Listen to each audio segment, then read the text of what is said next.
মালদায় এলেন পশ্চিমবঙ্গ রাজ্য সরকারের দলিত বন্ধু বোর্ডের চেয়ারম্যান প্রদীপ বাস্পর। উত্তরবঙ্গের 8টি জেলার সাফাই কর্মী দলিত বন্ধুদের সার্বিক উন্নয়ন নিয়ে করলেন বৈঠক। শনিবার সকালে মিশন রোড এলাকায় জেলা পরিষদের গেস্ট হাউসে আয়োজন করা হয়েছিল বৈঠকে উপস্থিত ছিলেন নর্থ বেঙ্গল বাস্পর অ্যান্ড হরিজন ওয়েলফেয়ার অ্যাসোসিয়েশনের প্রতিনিধিরা। এ বিষয়ে পশ্চিমবঙ্গ রাজ্য সরকারের দলিত বন্ধু বোর্ডের চেয়ারম্যান প্রদীপ বাস্পর জানান, মুখ্যমন্ত্রীকে ধন্যবাদ জানাই দলিত বন্ধুদের উন্নয়নের জন্য, এই বোর্ড গঠন করার জন্য। মুখ্যমন্ত্রী মমতা বন্দ্যোপাধ্যায়ের উন্নয়ন যাতে সাফাই কর্মীদের ঘরে ঘরে পৌঁছে যায় তার দায়িত্ব আমাকে দিয়েছেন। আজ উত্তরবঙ্গের 8টি জেলার দলিত বন্ধু সাফাই কর্মী সংগঠনের প্রতিনিধিদের সাথে আলোচনা হলো। অন্যদিকে এ বিষয়ে north Bengal Harijan and welfare অ্যাসোসিয়েশনের মালদা জেলার সভাপতি লব কুমার মল্লিক জানান, আমাদের বেশ কিছু দাবি দেওয়া দলিত বন্ধু বোর্ডের চেয়ারম্যানের হাতে তুলে দেওয়া হয়েছে।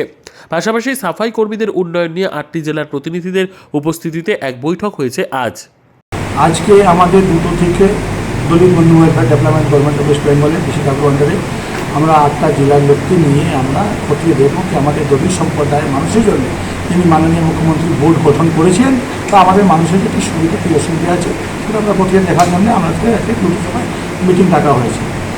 আমাদের নর্থ বেঙ্গল বাস্পর হরিজন কল্যাণ সমিতির তরফ থেকে আমাদের সামাজিক সংগঠন ওনাদের প্রতিনিধিরা এসছেন আমার সঙ্গে দেখা করার জন্য। ওনাদেরও মাধ্যমে আমাদের মাননীয় মুখ্যমন্ত্রী ওনার উদ্দেশ্য এটাই যে মা মাটি মানুষের সরকারের নেতৃত্বে কোনো মানুষের তফসিলি জাতি মানুষের যে উন্নয়ন করেছে উন্নয়নটা ঘরে ঘরে পৌঁছুক, সে দায়িত্ব আমাদের বোর্ডের মাধ্যমে দিয়েছেন। আমরাই চাইব, আমরা মাননীয় মুখ্যমন্ত্রীকে চাইনি যে মানুষ সব সুবিধে পাক। আমরা সমাজের নেতৃত্বের সঙ্গে বসেছি, এখন আলোচনা হবে যে আমাদের এই নর্থ বেঙ্গলে 8টা ডিস্ট্রিক্টে আমাদের এই দলিত বলুন, সাফাই কর্মচারী বলুন, তফসিলি সমাজের মানুষ বলুন, কী কী সুবিধা অসুবিধা আছে সেটা আমরা খতিয়ে দেখে যেটা আমাদের গভর্নমেন্ট বোর্ড পক্ষ থেকে এবং মাননীয় মুখ্যমন্ত্রীর তরফ থেকে যেটা হবে আমরা মানুষ কাছে ওটা আমরা পৌঁছানোর চেষ্টা করব।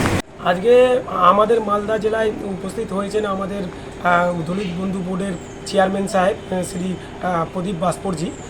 উনি এর আগেও মালদা সফরে এসেছিলেন এবং গতকাল এসেছিলেন এবং আজকে আমাদের নর্থ বেঙ্গল বাস্পর অ্যান্ড হরিজন ওয়েলফেয়ার অর্গানাইজেশনের পক্ষ থেকে উনি আজকে আমাদের সঙ্গে আলাপ করেছেন এবং এই আলাপে আমাদের নর্থ বেঙ্গলের 8টি জেলার যারা সাফাই কর্মী দলিত বন্ধু আছে তাদের সার্বিক উন্নয়ন কিভাবে হবে এবং আগামী দিনে কিভাবে দলিত ঈদের সাফাই কর্মীদের কীভাবে ডেভেলপমেন্ট হবে সেই নিয়ে এখানে আলোচনা হলো।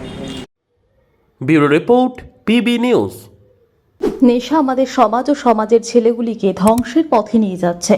এই নেশা একটি ছেলেকে প্রচুরভাবে ক্ষতিগ্রস্ত করছে, শারীরিকভাবে, মানসিক দিকে। সমাজে অশান্তি, পরিবারে অশান্তি, চুরি, ডাকাতি, জেল, অ্যাক্সিডেন্ট, আত্মহত্যা, মৃত্যুর প্রচুর পরিমাণে ঘটে চলেছে। এই নেশা বন্ধ করতে কল্যাণী রত্তলা মোড়ে ড্রাগ ডি অ্যাডিকশন সেন্টার গড়ে উঠেছে। এখানে নেশা সমস্যাটির সমাধান রয়েছে। এরই সঙ্গে পড়াশোনা, মানসিক চিকিৎসা, কাউন্সেলিং এর সুবিধা, বৃদ্ধাশ্রম প্রভৃতি সুবিধা রয়েছে। সমস্ত রকম অ্যাডিকশন জনিত সমস্যার সমাধানও রয়েছে। নিউ আশা ফাউন্ডেশন, ঠিকানা কল্যাণী, নদিয়া, পিন 741235, যোগাযোগ 7430900351, 9093099088।